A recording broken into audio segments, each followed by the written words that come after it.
कर्मचारी पेंशन के विरोध में एक पिटीशन सुप्रीम कोर्ट में फिर दायर। प्रधानमंत्री, मुख्यमंत्री, सांसद, विधायक, पार्षद, सरपंच सभी के पेंशन हो बंद। अब विधायकों, सांसदों की खैर नहीं। सुप्रीम कोर्ट में एक जनहित याचिका दायर हुई है। इसे आपके आकलन के लिए भेज रहे हैं। प्रिय सम्मानित भारत के नागरिकों, आपसे इस संदेश को सुनने का अनुरोध किया जाता है और अगर सहमत है तो कृपया अपने संपर्क के सभी लोगों को भेजें और बदले में उनमें से प्रत्येक को भी आगे भेजने के लिए कहें। 3 दिनों में पूरे भारत में यह संदेश होना चाहिए। भारत में हर नागरिक को आवाज उठानी चाहिए।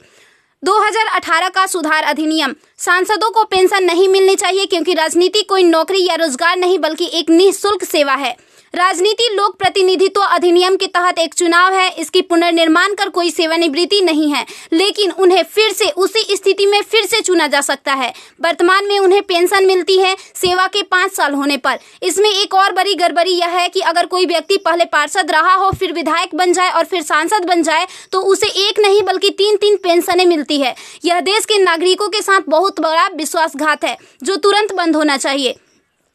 केंद्रीय वेतन आयोग के साथ संसद सदस्यों, सांसदों का वेतन भत्ता संशोधित किया जाना चाहिए और इनको इनकम टैक्स के दायरे में लाया जाए। वर्तमान में वे स्वयं के लिए मतदान करके मनमाने ढंग से अपने वेतन व भत्ते बढ़ा देते हैं और फिर उस समय सभी दलों के सुर एक हो जाते हैं। इसके उल्टा जो व्यक्ति अपने जीवन काल में 30 या 40 वर्षों तक शासकीय सेवा कर सेवानिवृत्त होता है, उसकी पेंशन बंद कर दिया जाता है।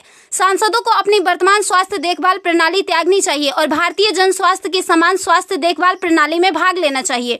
इलाज विदेश में नहीं, भारत में होना चाहिए इनका। अगर विदेश में करवाना है तो अपने खर्च से करवाए, अन्यथा मर जाए। मुफ्त छूट राशन, बिजली, पानी, फोन बिल जैसी सभी रियायत समाप्त होनी चाहिए। वे न केवल ऐसी बहुत सी रियायतें प्राप्त करते हैं बल्कि वे नियमित रूप से इसे बढ़ाते भी रहे हैं। अपराधी नेताओं को चुनाव लड़ने से रोका जाए। संदिग्ध व्यक्तियों के साथ दंडित रिकॉर्ड, आपराधिक आरोप और दृढ़ संकल्प अतीत या वर्तमान को सांसद से प्रतिबंधित किया जाना चाहिए। कार्यालय में राजनेताओं के कारण होने वाली वित्तीय हानि उनके परिवारों, नामांकित व्यक्तियों, संपत्तियों से वसूल की जानी चाहिए। सांसदों को भी सामान्य भारतीय लोगों पर लागू सभी कानूनों का समान रूप से पालन करना चाहिए।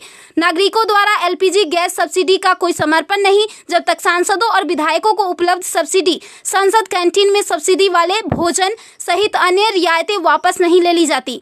संसद में सेवा करना एक सम्मान है, लूटपाट के लिए एक आकर्षक करियर नहीं। फ्री रेल और हवाई जहाज की यात्रा सुविधा बंद हो। आम आदमी क्यों उठाए इनकी मौज मस्ती का खर्च? यदि प्रत्येक व्यक्ति कम से कम 20 लोगों से संपर्क करता है तो पूरे भारत में अधिकांश लोगों तक यह संदेश प्राप्त करने में केवल 3 दिन लगेंगे।